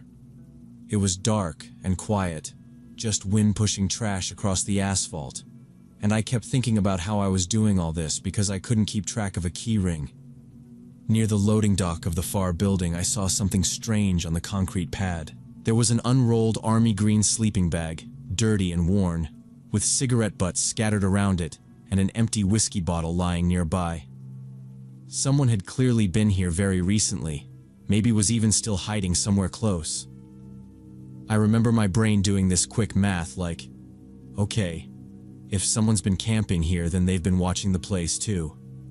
Even now, the part that keeps looping in my head is how I froze instead of turning back. I aimed my flashlight further along the wall and froze. Behind a stack of old wooden pallets about 15 meters away, a large dark figure rose up. A man, judging by the silhouette, tall and broad-shouldered. He just stood there staring directly at me. We stayed motionless for several seconds, me pointing the flashlight beam right at him, but I couldn't make out his face because it was in shadow. Then I started backing away slowly, keeping the light on him. The man took a step forward, and I saw he was holding something long in his hand, like a metal pipe or a piece of rebar. My heart dropped into my stomach. I turned and started walking quickly back toward the lit entrance of our warehouse, trying not to run so I wouldn't trigger a chase response. Within seconds, I heard heavy footsteps running behind me. He was coming after me full speed. I broke into a sprint and the flashlight bounced all over the place because my arm was shaking. I cut between dumpsters and piles of debris, trying to keep a straight line toward our door. I forced myself not to look back more than once, because every time I did, he seemed closer. I wanted to scream for Jason, but my lungs were already burning. The guy was faster than me and closing the distance. I could hear his breathing getting louder, like he was right behind my shoulder, and I could hear that pipe clink when it hit something on his side. I aimed for a narrow gap between two big metal dumpsters because it was the shortest path to the entrance lights. That's when my foot caught a low crate I hadn't seen. I tripped and fell hard, sliding into the space between the dumpsters. The flashlight flew out of my hand, hit the concrete, and went dead. I pressed myself against the cold dumpster wall and held my breath. His footsteps thundered right past me, then stopped. I could hear him breathing in the dark, and he was standing maybe 2 meters away, trying to figure out where I'd gone. I stayed frozen, face turned toward the metal. What felt like forever passed, probably just a minute or two. Then metal scraped against asphalt as he dragged that pipe around. The scraping moved a few steps, paused, then the footsteps finally started again, slow at first, then moving away. I waited a little longer, then carefully crawled out and ran straight to our warehouse without looking back. I burst through the door and locked it behind me, fumbling the latch because my hands were shaking. Jason came out of the shower room with his hair wet, looking annoyed until he saw my face. I said, "There's a guy out there, he chased me." And Jason grabbed his phone while I checked the side door and hit the panic button on the alarm panel. We called the police. They showed up about 15 minutes later with dogs, searched the lot and the empty buildings, but they didn't find anyone. The only thing they found was that army green sleeping bag, and it wasn't where I'd first seen it, like somebody had dragged it closer to the fence. After that incident, the company hired a night security guard and installed cameras around the perimeter. I kept working there, but I stopped agreeing to late nights unless the guard was on duty, and the manager stayed until we left. Even with the cameras, I caught myself staring at the dark buildings whenever I took the trash out, listening for steps that didn't match mine. I still don't know who that guy was, or what he planned to do with that pipe, and it bothers me that he was comfortable enough to sleep on our dock like it was his place.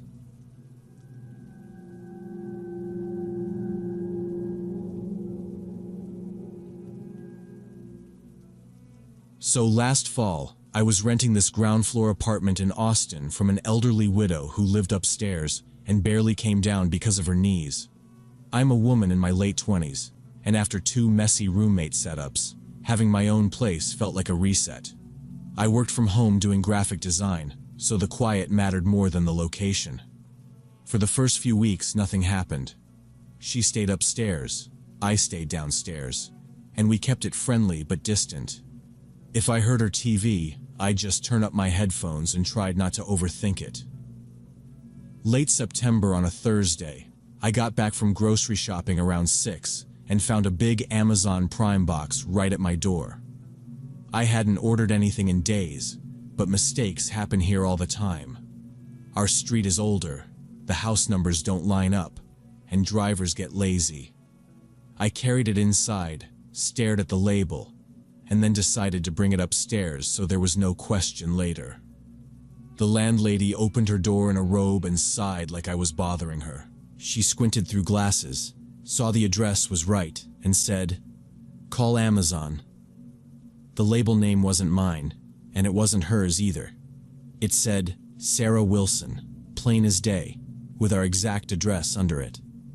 I remember her muttering, "That's not anyone here," like she was irritated the world didn't run clean.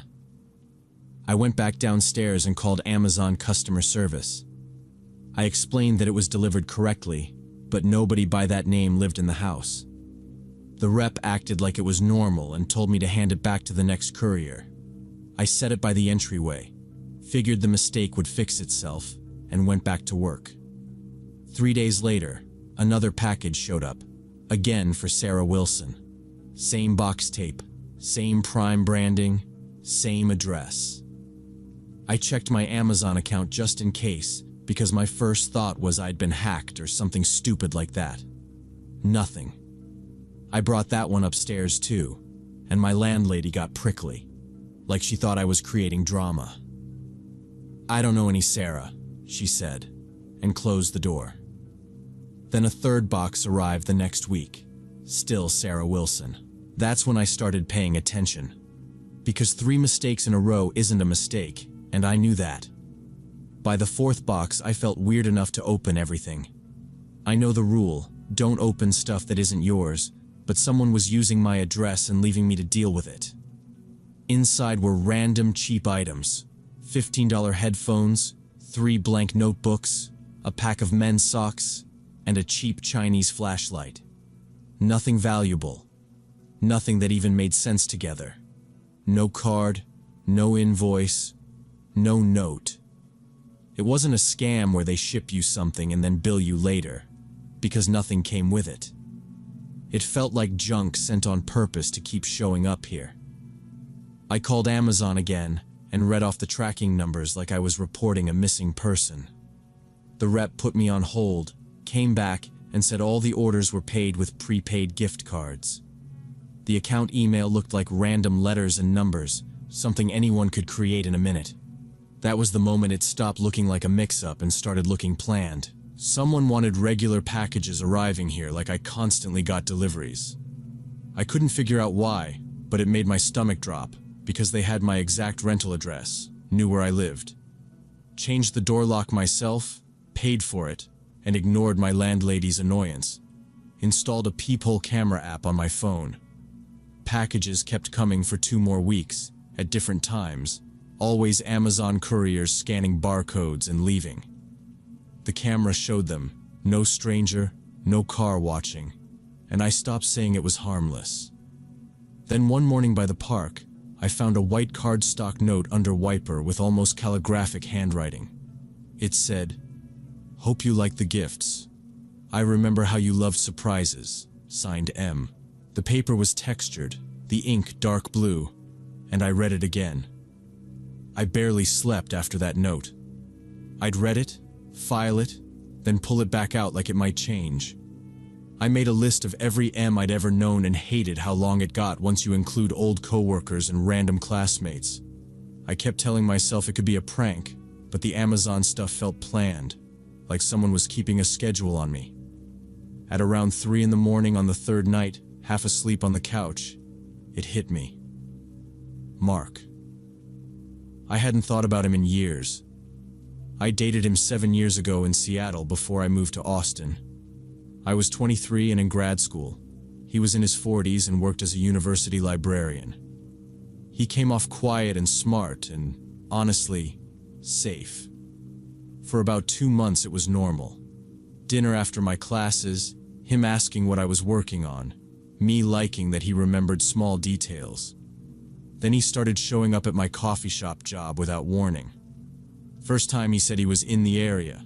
The next day he was back with flowers, and then it was basically every day. My co-workers would whisper, "Your boyfriend's back," like it was funny. If I didn't answer, he'd call again, 30 to 40 times a night, and leave voicemails like he was documenting something. When I tried to break up after 3 months, he didn't yell. He didn't threaten me. He just switched to letters. Not emails. Actual handwritten letters on nice paper. Sometimes 5 or 6 pages. He analyzed our psychological compatibility like it was a report, quoting Jung and astrology, writing about how our energies matched and how I was scared of intimacy. He'd leave little crystal figurines on my car, or antique trinkets from used bookstores, each with a note explaining the symbolic meaning. It sounds silly typed out, but living it felt like being studied. The restraining order happened after he showed up at my apartment door at 2 in the morning with roses, smiling like I was supposed to be grateful. I got a temporary order, moved to another state a month later, changed my phone number, deleted my socials, all of it. I genuinely believed it was done. So finding that M in Austin made me feel like the last 7 years were fake, like he'd been waiting. After the car note, the packages stopped the very next day.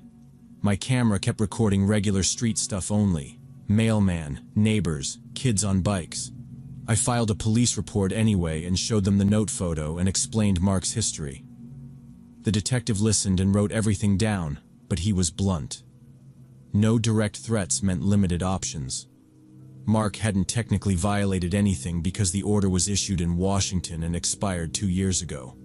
And anyone could send Amazon boxes to any address, so proving it was him would be almost impossible. He said to call again if anything changes. 3 months later, I moved across town.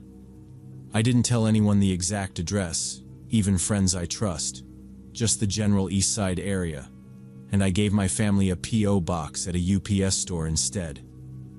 It's been 6 months with nothing new, but I still check the doorbell camera obsessively 10 times a day, and sometimes I wake up and check the last hour's recording before I can fall back asleep. I hate that this is my routine now, that I'm always looking for patterns, and when I pass mailboxes in any building, I automatically scan for boxes with strange names addressed somewhere nearby.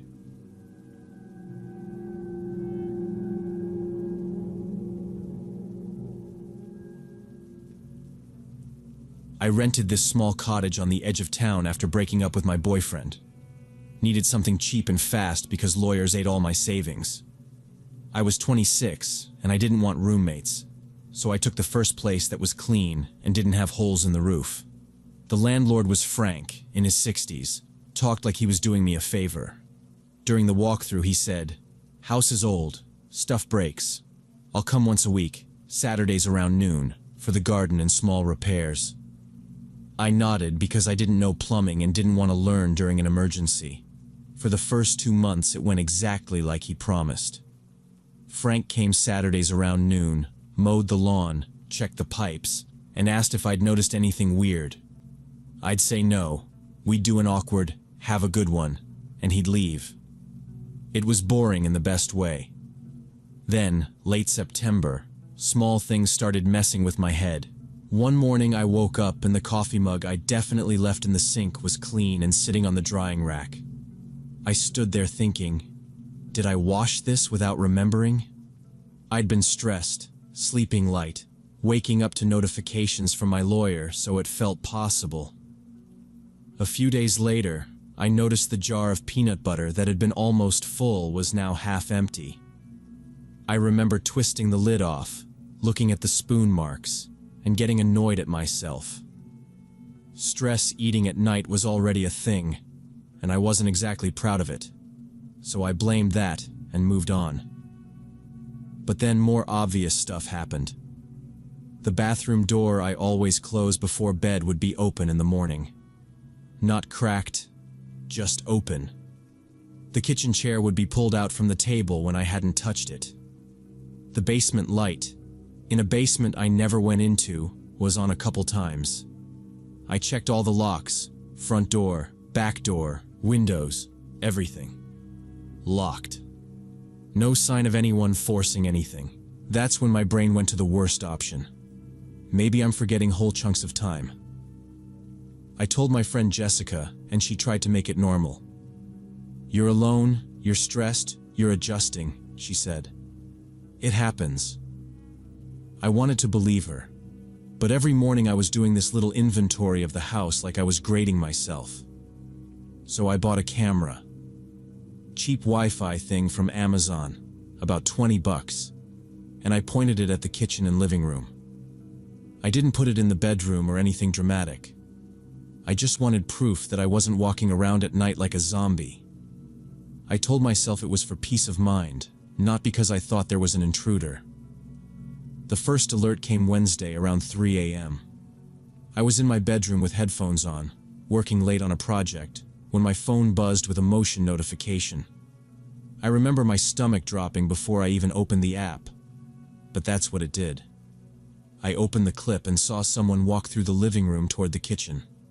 The quality was bad because of the darkness and the cheap camera, but the silhouette was clear. A tall man. My hands started shaking so hard I almost dropped my phone. I grabbed the baseball bat I'd bought recently, ran out, and started turning on all the lights. The house was empty. All doors locked, windows closed. I checked every room, even closets, then went down to the basement because I couldn't not. Nobody.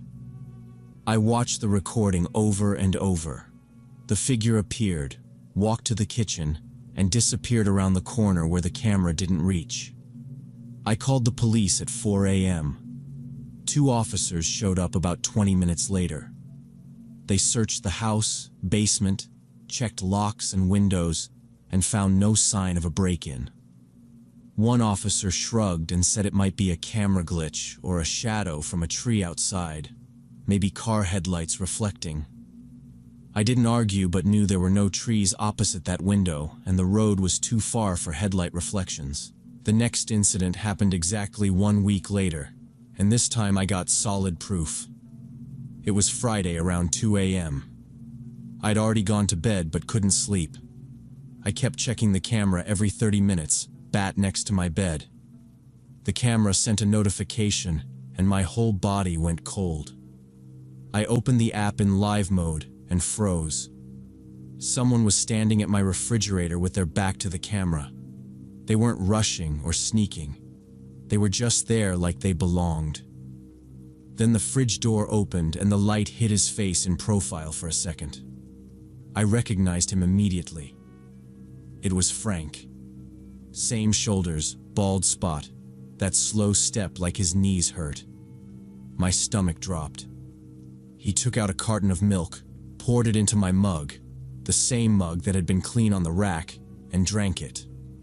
No hesitation. He put the milk and mug back, closed the fridge, and walked out of frame toward the front door. I could see keys clipped to his belt when he leaned into the fridge. That detail made it worse, because it meant he didn't even have to try. He looked comfortable, like this was routine for him already. I lay there in the dark, too scared to breathe. I listened for sounds and tried to figure out if he was coming down the hall. My heart was pounding so hard, I thought it would give me away. About a minute later, I heard a quiet click, then the front door closing. I jumped up, grabbed my phone and bat, turned on my bedroom light, and locked myself inside.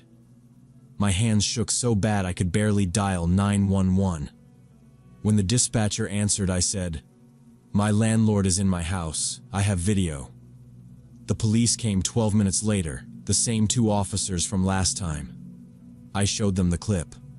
One leaned closer to my phone and said, "That's Frank?" I said, "Yes, that's him." This time they didn't brush it off. They filed a report and told me to email the footage. They called Frank in for questioning. I sat on my bed holding the bat until an officer came back and said Frank was on his way. An hour later, they said he denied everything. Home asleep, impossible. Camera broken, somebody faked it. The older officer explained the problem. Frank had keys, and landlords can enter for repairs, but they should notify tenants first. Since he didn't threaten me, didn't steal anything obvious, and didn't damage the place, it was a messy case. Maybe a lease violation, maybe invasion of privacy, but not something they could arrest him for that night. They told me to get a lawyer and change the locks. I did both. Saturday morning, I called a locksmith and had the front and back locks replaced without asking Frank. I knew it violated the lease, but I wasn't sleeping there with his key working. On Sunday, he called screaming that I had no right to change his locks, and he would evict me and charge fees. I didn't fight with him on the phone. I hung up, emailed him the video, and wrote that I'd sue for invasion of privacy, stalking, and emotional damage if he didn't leave me alone. He went quiet. I moved out 2 weeks later without waiting for the end of the month and lost my $1,000 deposit. I still don't know how long he'd been doing it before the camera, or what else he did in my house while I slept.